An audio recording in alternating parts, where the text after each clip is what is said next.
ছাত্র নেতৃবর্গ, ছাত্র ভাইয়েরা, সাংবাদিক বন্ধুরা এবং অভ্যাগত অতিথিবৃন্দ, আসসালামু আলাইকুম। আজকে 1 বছর হলো শহীদ আবু সাঈদের শাহাদাতের।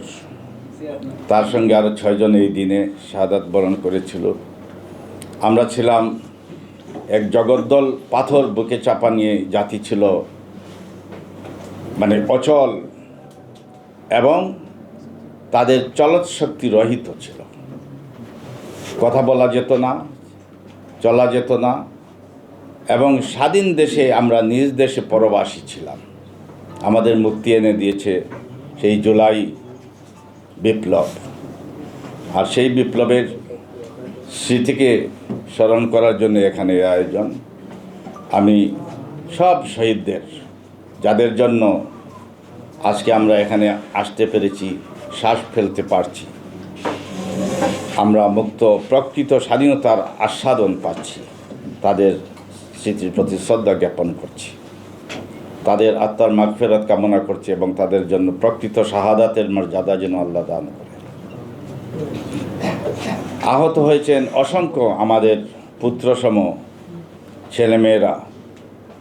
কারো হাত নেই, কারো পা নেই, কারো চোখ নেই এবং এখনও অনেকে চিকিৎসাধীন রয়েছে, হাসপাতালের বেডে কাতরাচ্ছে।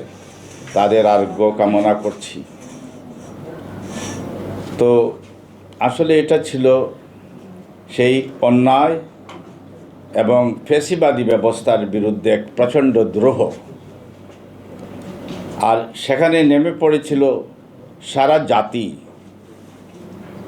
সেখানে কোটা প্রথার নামে যে বিভাজন সৃষ্টি করা হয়েছিল, সেই বিভাজনের বিরুদ্ধেই প্রথম আন্দোলন ছিল। আমরা প্রাইভেট, পাবলিক, এরকম বিশ্ববিদ্যালয় কৃতিত্ব, সবার কৃতিত্ব, অসংখ্য জানা নাম না জানা শহীদ 2000-এর উপর। এবং শুধু এই সময় ছাড়াও তো এখানে যে 15 বছর যে দুঃশাসনে কত হাজার হাজার নিহত হয়েছে, গুম হয়েছে, তাদেরকেও সশ্রদ্ধ চিত্তে স্মরণ করছি। জাতি স্বাধীনতা লাভ করেছে অর্ধ শতাব্দীর বেশি। সবাই এখানে সম্মানের সাথে সবাই চলবে, ধর্ম, বর্ণ, গোত্র নির্বিশেষে।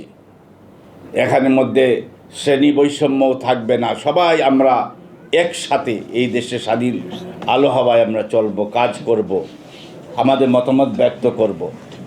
এটাই ছিল আমাদের চাওয়া। স্বাধীনতার অর্থ তো এইটাই। কিন্তু আমরা কি দেখলাম?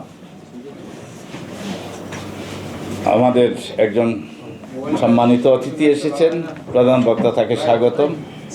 মির্জা গালিব, ডক্টর মির্জা গালিবকে আমি আয়োজকদের তরফ থেকে আপনাদের কাছে পরিচয় করিয়ে দিলাম। তিনি একজন প্রখ্যাত বুদ্ধিজীবী এবং একজন বিদেশে আন্তর্জাতিক খ্যাতিসম্পন্ন গবেষক, শিক্ষক। মার্কিন যুক্তরাষ্ট্রে একটা ইউনিভার্সিটি তিনি অধ্যাপনা করছেন। তো আমি আমার আলোচনা সংক্ষিপ্ত করব। তো এই যে